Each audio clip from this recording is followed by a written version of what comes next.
مدینہ طیبہ میں ایک عابد، زاہد، نیک، پرہیزگار، متقی نوجوان تھا۔ ذکر، عبادت، مسجد، مدرسہ، یہی اس کی زندگی تھی۔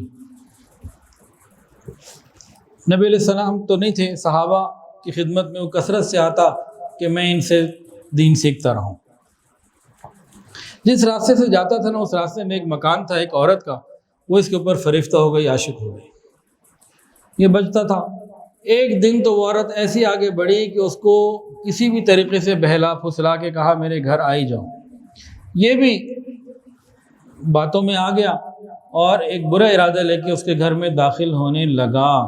ابھی داخل ہو رہا تھا، پورا ہوا نہیں، اچانک اس کو ایک آیت یاد آئی، اس نے وہ آیت تلاوت کری، ان الذین اتقوا اذا مسهم طائف من الشیطان تذکروا فاذا هم مبصرون، کہ یقیناً جو لوگ خدا ترس ہے، خوف خدا والے ہیں، جب ان کو کوئی خطرہ شیطان کی طرف سے آ جاتا ہے تو یاد الہی میں لگ جاتے ہیں، تو یکا یک ان کی آنکھیں کھل جاتی ہیں، اللہ بچا لیتے ہیں۔ یہ آیت پڑھی، بے ہوش ہو گیا۔ اس کو اسی بے ہوش حالت میں اس کے والد کے پاس لایا گیا۔ رات کا تہائی حصہ گزر گیا، پھر یہ جاگا، سامنے باپ موجود۔ باپ نے پوچھا بیٹا کیا ہوا؟ پورا واقعہ سنایا۔ باپ نے پوچھا کون سی آیت پڑھی؟ اس نے کہا میں نے تو یہ آیت پڑھی تھی، ان الذین اتقوا اذا مسهم طائف من الشیطان۔ یہ آیت پڑھ کے وہ بندہ پھر بے ہوش ہو گیا حتیٰ کہ اس کا انتقال ہو گیا۔ رات ہی کے وقت میں جنازہ ہوا، تدفین ہو گئی۔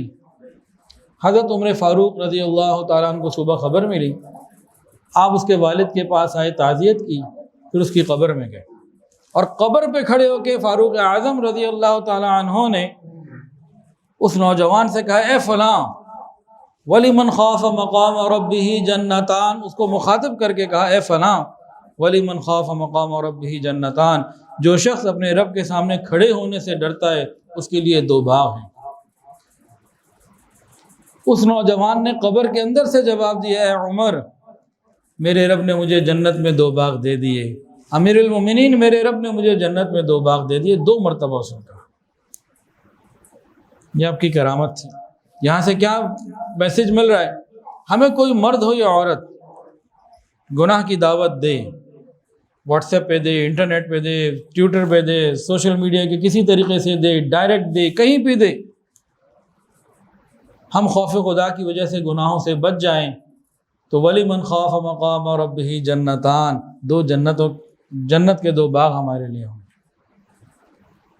دنیا میں گناہ کر لینا چند منٹوں کی، چند گھنٹوں کی مزے ہیں، لمحوں نے خطائیں کی، صدیوں نے سزائیں پائیں۔ دنیا میں جو شخص زنا کرتا ہے اس کی سزا بڑی سخت ہوتی ہے۔ ایک پورا بیان ہے میرا الحمدللہ بدکاری کے نقصانات، اور ایک ایک فعل کے اوپر اس پہ پکڑ کیا ہوتی ہے، ایسی ایسی خوفناک سزائیں۔ اللہ ہماری حفاظت فرمائے۔